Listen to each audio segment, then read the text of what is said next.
Make a video on your diet and lifestyle, bro. That'd be useful. Want to see what mine like yours endorsing on a daily?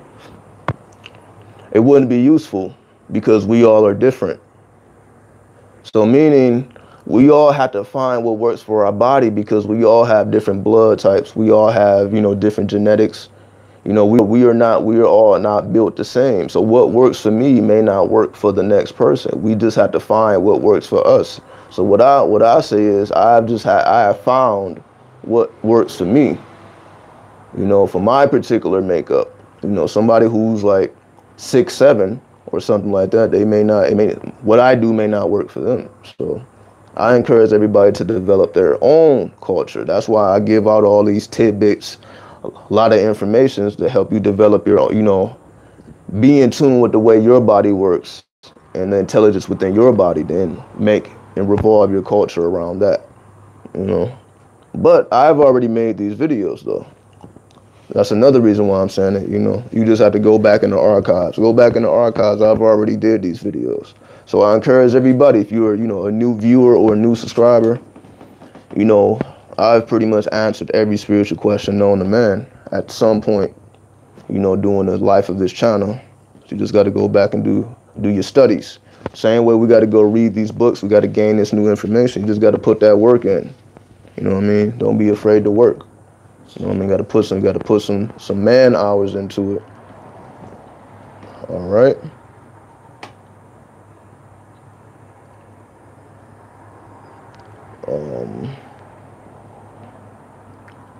All right, Miss Omega, you had your mind blown last week, and it's like death it's like death had to stand away from being the anemic. That's not what it is. I have no idea what this stuff is. Hold on. I'm trying to sum up your question into just a phrase. Hold on. This heat is crazy though. I'm not sure I understand your question, Miss Omega. I'm not sure I even understand what you're talking about. Just condense it into one phrase and I can answer it. But I'm not sure if I want to be sure I understand what you mean, but I'm not sure if I fully grasp what you're saying. If my focus for now is manifesting things in physical reality, is it important to practice consciously traversing the astral realms? If so, how would that benefit manifesting? Well, the reason we explore the astral planes is to make it simple, is just to expand your imagination, because we are limited when we are in 3D. When we are in 3D reality, it's just certain things that don't happen based on the laws of nature. Nature is contained within certain laws. There are certain rules and regulation that nature has to abide by. When we go into the astral realm, those rules have now become altered. We now exist in a different realm of time. Time is different in the astral realm, so the rules and the regulations are different. So we are able to shape, or you can say we are able to stretch our imaginations a lot further when we astral travel. So all the things that you want to do physically, you can try them out on a higher plane. Pretty much Nikola Tesla did this. For those who may not know, Nikola Tesla did this. He said before he picked up even one single tool to build a machine, he had already did everything mentally. So he had already built the machine in his mind. He already was doing the specifications and how it worked and all that. He had everything to a T mentally before he ever picked up a tool. He never picked up a tool and just started trying to build stuff and trying to figure things out. He had already worked things out in the astral plane. So he had already stretched his imagination and his vividness so far. He can do all this mentally before he ever picked up a tool. So when you astral travel and when you do dream work, this is teaching you and training you how to stretch your imagination so that you can see things before they manifest vividly, which we always know, right? You have to have a clear image of your manifestation. This helps you to develop clarity in your manifestations when you develop your astral sight, being able to maintain your consciousness, because whatever you're trying to do physically, you can experience there first. You can build a whole reality in the astral plane there first and work it all out in your mind, see all of the inner dynamics, so that now you know how to do it physically because you done already seen it clearly in your mind. So physically, it's like now you're just literally doing the manual labor at that point, but you can already put everything together mentally. All right.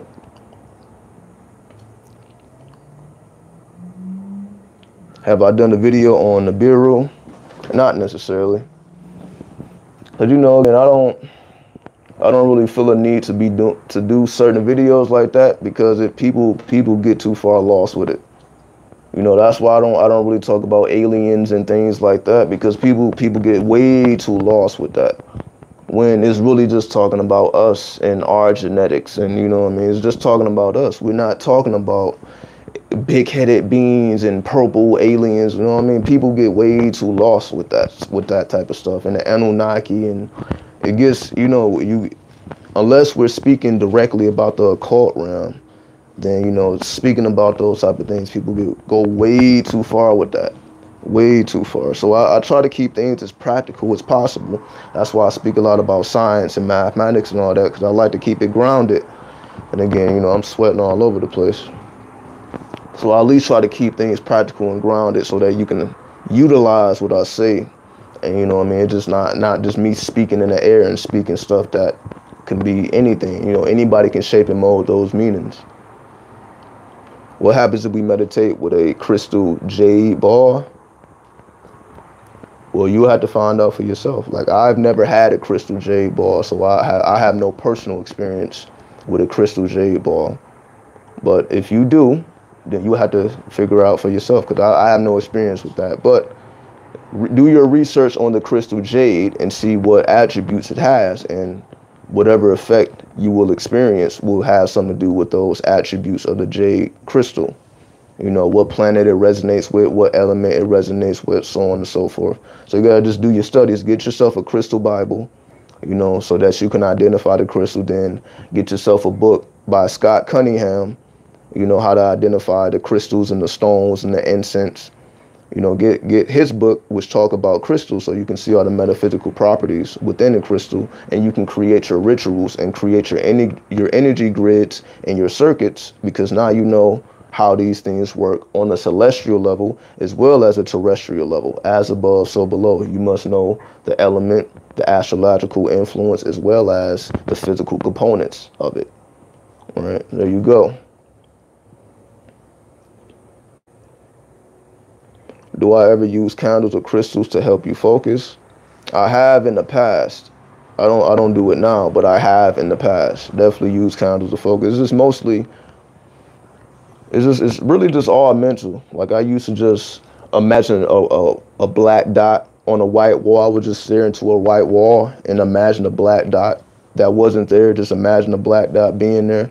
And just, see how long I can keep my focus on this imaginary black dot. That black dot turned into squares and circles and more and more advanced shapes over time, to the point where I can build a whole machine, mental machine, and be staring at something, a vivid image that doesn't even exist physically, but I can see it in my astral sight or my mind's eye.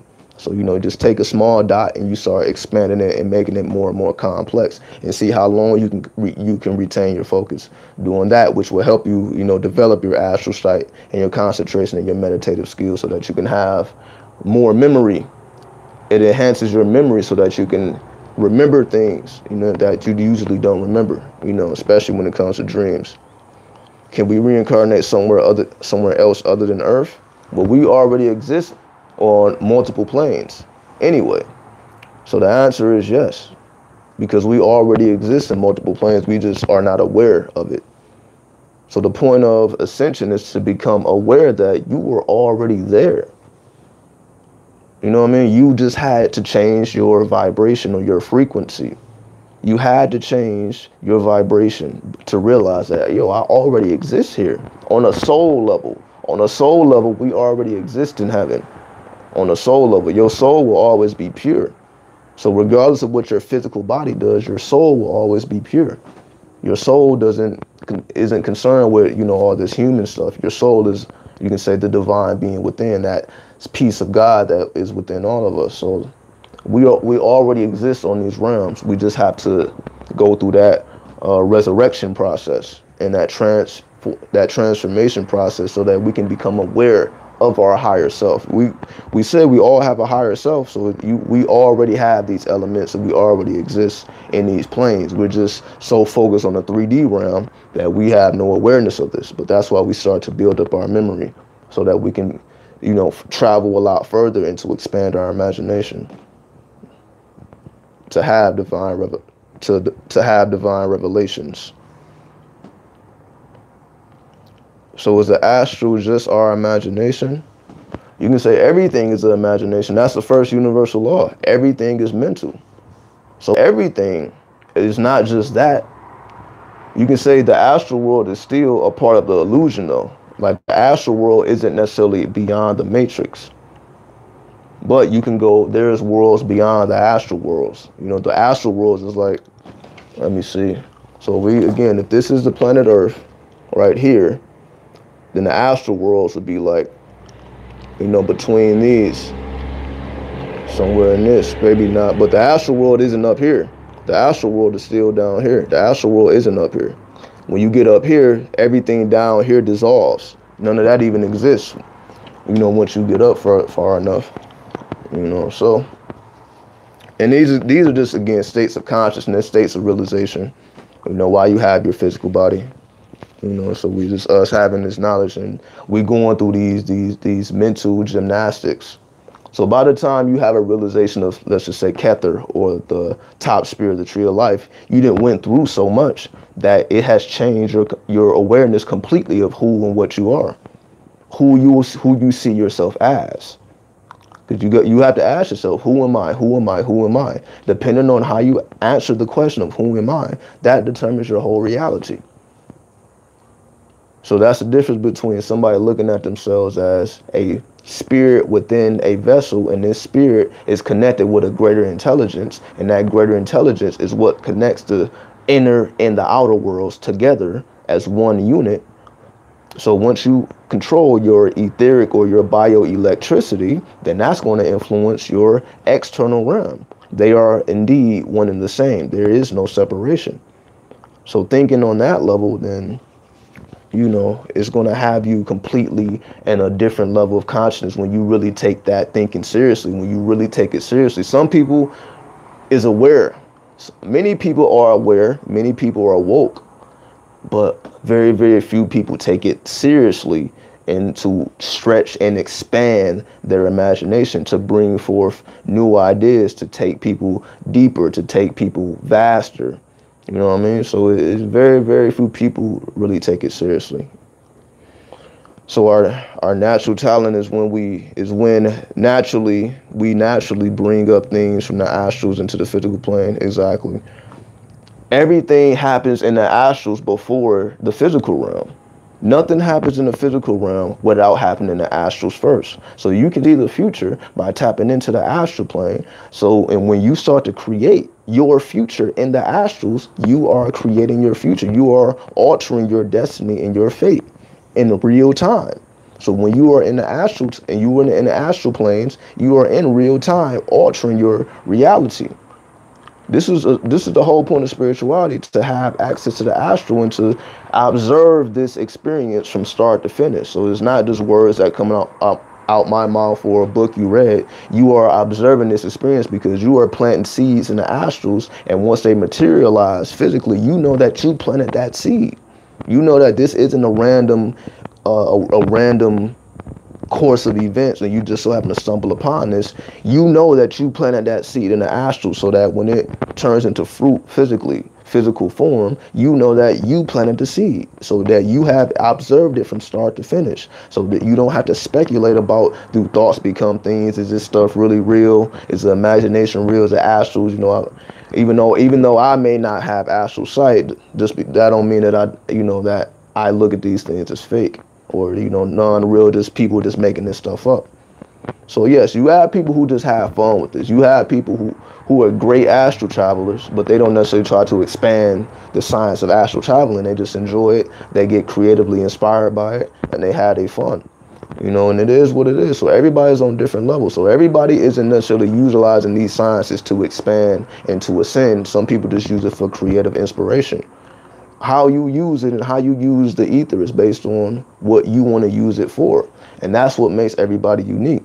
You can do what it is that you do best there. So for all the architects, you can build cities in the astral. For all the painters, you can paint vivid imageries within the astrals and channel that image down to the physical. You can do all type of masterpieces. You can perfect your craft in the astral plane. Because again, we're only limited to 24 hours in the physical plane. When we go to the astral plane, time slows down. So you can say 24 hours here, maybe 2 weeks in the astral plane. So if you can maintain your consciousness for 2 weeks in the astral plane, that means you didn't been trying to perfect something for 2 weeks, something that you created in your mind. All right, I need to perfect this guitar. So you thought about a guitar, it manifested. You started practicing. You've been practicing for 2 weeks in the astrals. It's only been 24 hours physically.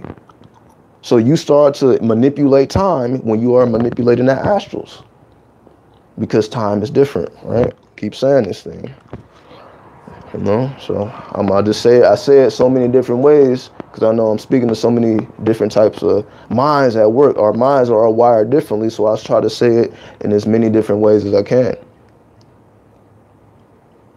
Can you be aware of your higher self if you sell your soul? I mean, you really can't sell your soul. Like, how would you even do it? Again, you know, people correlate the selling of soul with life, you know, demons and devils and all that stuff. But most people don't know anything about that. Most people are not actively studying Satanism and Luciferianism and, you know, the Baphomet and the true science behind that. Most people are not actively studying these things. So when people talk about selling their souls, it's like, how would you even know how to even do that unless you didn't already open up those doors? Like, this is something that you wanted to do. Otherwise, how would you even know about it? How would you even, unless you're just a person that reads a bunch of books? And I'm not talking about you personally. I'm just talking about the concept of this, people selling their souls. How would we even understand that, or to have a thought about that, if a person didn't already open up those chambers in their own mind? So you can't give your soul away. Your soul is not to be given away. You can't do that. How would you give your soul away? What, dig into your chest and pull your soul out? It don't work like that. You can say, okay, well, when people work with demons and devils and all that, that pretty much means like they drain your life force. You know, these are beings that pretty much feed off of your life force. So the more and more they feed off of your life force, they consider that, you know, draining your soul. But your life force don't really have anything to do with your soul. Your soul is something completely different. Most people don't even understand the difference between spirit and soul. So what they really are talking about, you're really selling your spirit. You're not selling your soul, you're selling your spirit, and they feed off of your spirit. That's what everybody has for sale. You're selling your spirit. You know, when you work for somebody else, when you work for yourself, whenever you put in any type of physical act, you are selling your spirit. Don't have nothing to do with the soul. So we just had to put these things into context. Our spirit is for sale. All right, you want me to do this job and you're gonna give me $40? I can do this in 5 minutes. All right, I'm about to sell my spirit for this $40, or make that transaction. That's why I say energy is currency. Energy is currency. So when you understand that, energy cannot be created or destroyed. Energy is a real currency. So you exchange your energy for whatever it is that you desire. Whatever it is that we desire, we have to exchange our energy for it. You have to put in energy to get whatever it is that you desire. Physical energy and mental energy, spiritual energy, however you work your magic. So all of our spirits are for sale because we want to do things. Because if you were not selling your spirit, then you wouldn't do anything. You would pretty much like be a monk up in the mountains, not doing anything. All right. Yeah, it's super hot out here, man. So everyone has a soul. Now, everybody doesn't have a soul. You know, some people, you know, we definitely got shapeshifters out here that appear to be humans, but are really not. You know, as Bobby Hemmett would say, we definitely have counterfeit spirits. We have counterfeit spirits down here that look just like us, but that are not of us.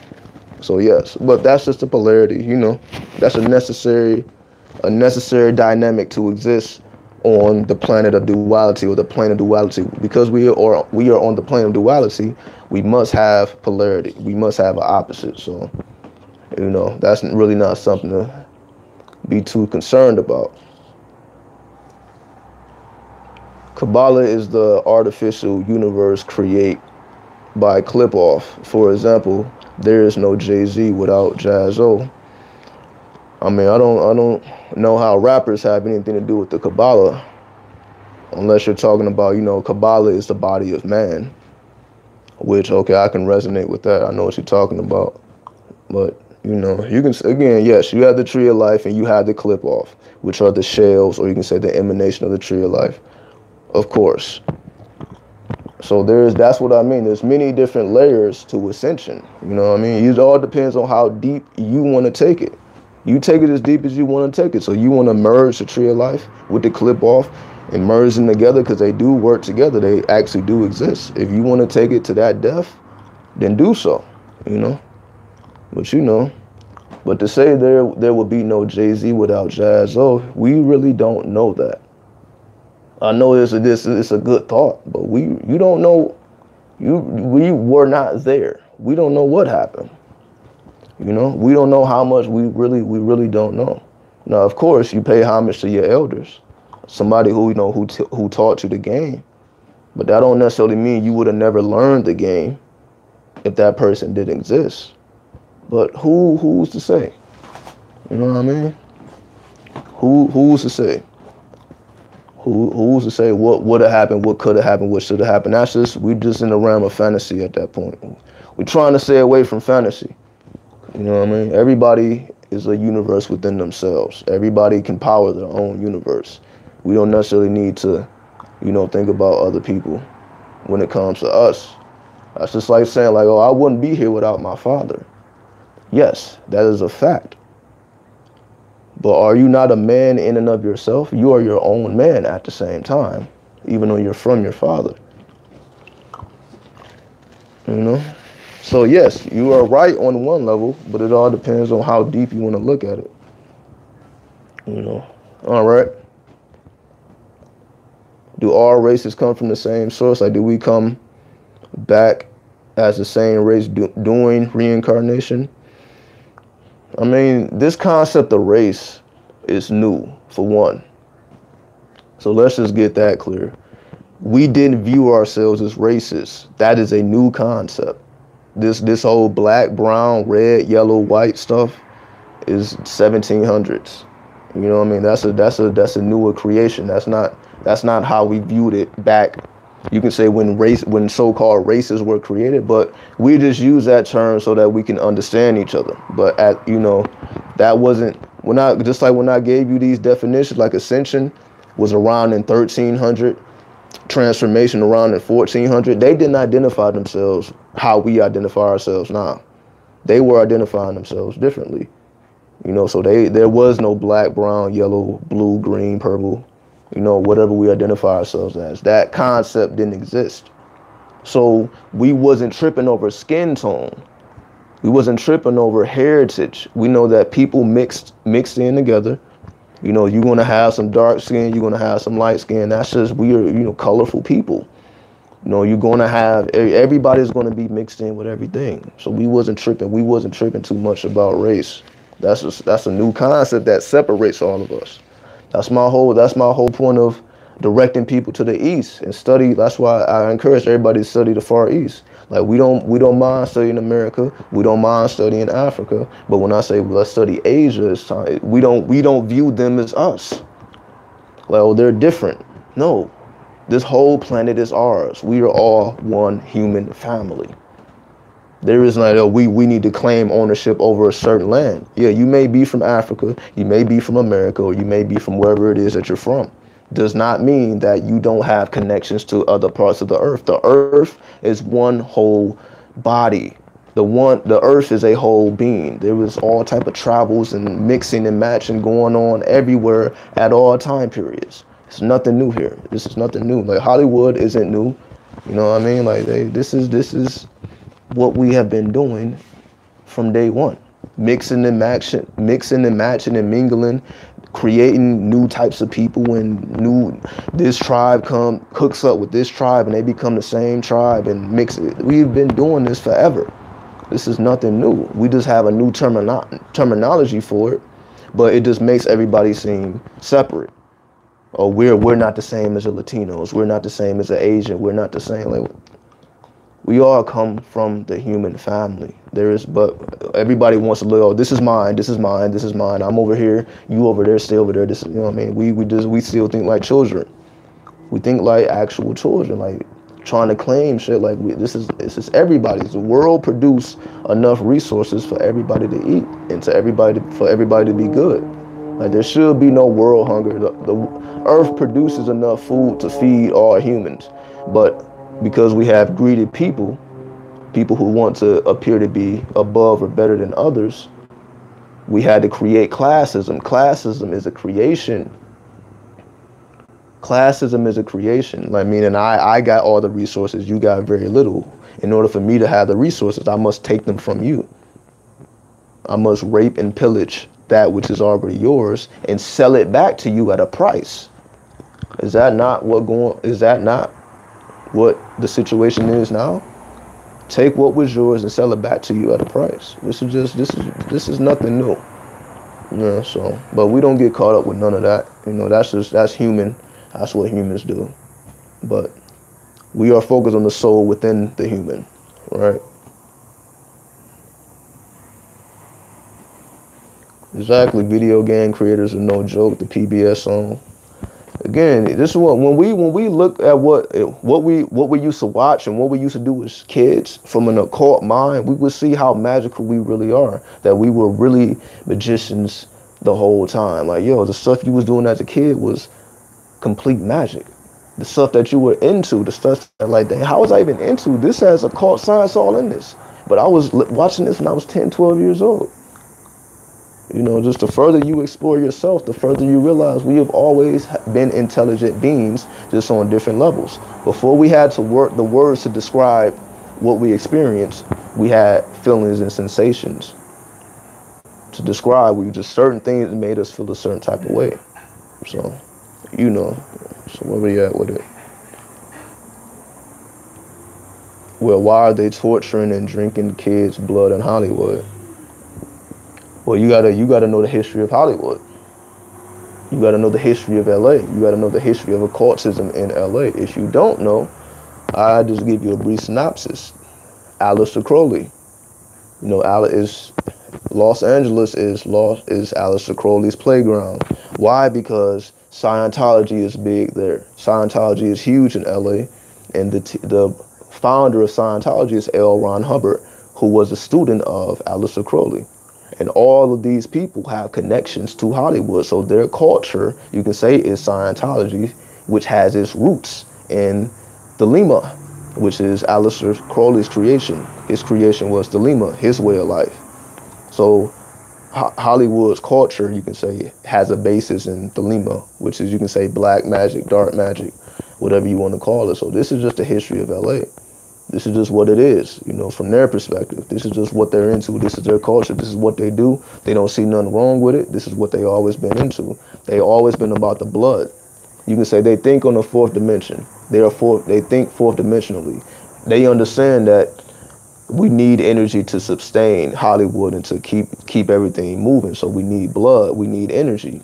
Because they can't really produce the energy themselves. They have to get vessels to produce energy. So that can be animals, that can be children, that can be anything. They need vessels to keep the energy flowing because they can't produce the energy themselves. So they need vessels. So that's why. But you can say that about the whole America. You know what I mean? People have just been used as vessels for their magic. to create that which could not have been created. Again, watch the movie Dark City. Dark City goes into depth about this whole science where they're sticking the needle into your third eye, taking away your dreams and your memories, and they're swapping it around with other people to make you believe that you're this way and you don't have anything and everybody else has everything, when they're using your own DMT. They're taking your DMT by altering time. You have to watch the movie Dark City. It came out in like 1997. This is the whole thesis. They sticking a needle in your brain, taking out your DMT, swapping your memories and your creative energy with other people to make you think, oh, you're just a waiter at Burger King, and that person is a super rich homeowner. But the only thing that manifested their home is your DMT from your third eye. Right? It's called Dark City because the sun never rose. That's why it was called Dark City. But people, their energy had been so hacked in, they didn't even realize that the sun never rose. The people didn't even know. The people were behaving as if the sun just doesn't come up. And it took for somebody else to awaken from the trap or the matrix that had been created for them, to start to alter the matrix. But that power was already within everybody else. They just was being sucked and drained of their spirit. All right. But you got to watch the movie The Dark City if you want more in depth. There you go.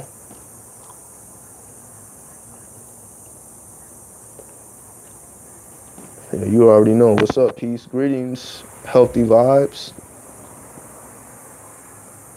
All right. So again, unless anybody have any more questions, we're gonna get up out of here.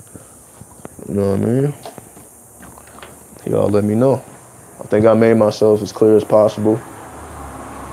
I appreciate everybody tuning in. Again, if you benefited at any point in the video, definitely leave a thumbs up. If you absolutely hate the video, leave a thumbs down. Again, definitely check the links in the description, asharenu.com. Contact me for any services, asharenu.com. Definitely keep your energy flowing. Keep your energy flowing. Do what you can. We all working together. We one unit, one community, we one entity. So definitely show your support. If I am a support to you, definitely show the support. Keep the energy flowing. So there we go. We seeing the support come up right now. We just got an $11 super chat by Marvin the Magi. You know what I mean? You always holding them down. Definitely. You always put the 1111. Definitely continue support, man. I appreciate everybody. The love energy has to be exchanged. You know what I mean? So salute, big homie. All right. Art is science. Science, art. Can you talk about soul contracts? You can say everybody has a contract as to why they're here in hell. Because you can say this is the lowest plane of existence. So we all have a contract as to why we're here, because all other souls without bodies are looking at us like, why are you even there? You don't have access to none of your power. You don't remember who you are. It's like you're walking around like a zombie, not knowing how to access your power. And you feel like, you are the lowest of the low when you are truly the highest of the high. You look at yourself as the lowest of the low when you are truly the most high. But we don't know it. So like everybody else, without a body, all these other beings are just looking at us like, wow. It's like what is it called? Like the Game of Thrones. Everybody else is just looking at this like, like the Super Bowl. So this human experience is being observed by other beings who find these things entertaining. Cause like, I didn't know that they will evolve this fast. I didn't know it was, it's always like Dark City. Like every now and then you have somebody that wakes up and starts doing amazing things. You have the Bruce Lees, the Tupac Shakurs, the Martin Luther Kings, the Malcolm X, the Elijah Muhammad's, the Muhammad Ali's, who just break all type of dimensions and do things that were unheard of or unseen before. The Master Farah Muhammad's, so on and so forth, right? We can name names all day. And the reason why we don't see great people like that exist nowadays is because they have already came and they already said what they needed to say. They did their work and we're supposed to be building off of their foundation. But everybody else trying to do new things, not appreciating the foundation that's already been laid down. Everybody's trying to do their own thing. Everybody's trying to do new things, and we're completely ignoring the work that has already been put in the past. We're not here to do anything new and to start our own thing. We are here to build up that which the elders and the ancestors have given us. Take the wisdom from the ancestors and build the wisdom. Not like we got to do our own thing, something new. No, take the wisdom that has already come from the past so that we don't repeat the same mistakes. We're going to constantly repeat the same mistakes if we don't feel like we're related to the past. And then ancient future. So soul contracts, we all have a reason why we're down here. And, you know, everybody's reason is different. Again, some people came here to play. Some people came here to be serious, you know, so everybody has their own soul contracts. But so we all have contracts. All right. Are there different paths on the tree of life? Absolutely. You know, absolutely. That's why you got the left hand path, you got the right hand path, and you got the middle path. Let me show you. All right. I'll show you right now what I'm talking about. So you can either take the, let me show you, this is the, okay, you can either take, if we're right here, you can either travel up, then this way, the Queen's scale, or you can go to the King's scale this way. So you got the right hand, left hand, or left hand, right hand, depending on how the camera is switched. Then you got the middle path. But then, so we bring in Thoth. So let me bring in that 11th spear, that Thoth, or thought. There we go. The hidden spear, the 11th spear. So that's the middle path. So the middle path will comprise of Malkuth, Yesod, the sun, or you can say the moon. So if we want to identify planets, so you got Malkuth, Yesod, Teberith, Dot, Kether, or basically Earth, the moon, the sun, the darkness, and the light. The polarities. So you got the two polarities. So the polarities between the sun and the moon, and the polarity between light and dark. And this is us at the physical place. So you can take this way, that way, or the middle path. Which you can say the middle path is the easiest path because you don't get too caught up in the right hand stuff and you don't get too caught up in the left hand stuff. You stay centered. You know what I mean? So you don't allow anything to affect your silence within the hurricane. It's going to be hurricanes on the right hand and the left hand and even the middle, but you stay centered. Right? So we learn this when we say the Kabbalion. Definitely read the Kabbalion or watch it on YouTube if you haven't, you know, so you can understand these universal laws. If you really want to know how reality works in depth, that's what the Kabbalion is for. You know, if you really want to know how all this stuff is made up. So there you go. How do you get over the past, and should you ever? Yeah, it all depends on, you have to release the emotions connected to those memories of the past. So when people stuck in the past, that's just, no, you're stuck. You're connected to the emotion, connected to the memory. Because if you had the memory with no emotion, you wouldn't be connected to it. Like if you just thought about the past and didn't care about it because you have no emotion attached to it, then the past wouldn't really be irrelevant. It's the emotion still connected with whatever transpired in the past that you still are connected to. So you must release the emotion from the memory. Cleanse the emotions from whatever memories, and the memories will just be memories. It's nothing special. So you have to cleanse the emotions that we tend to have about past events. Just cleanse the emotions. Just let that be. The past, present, and future are one.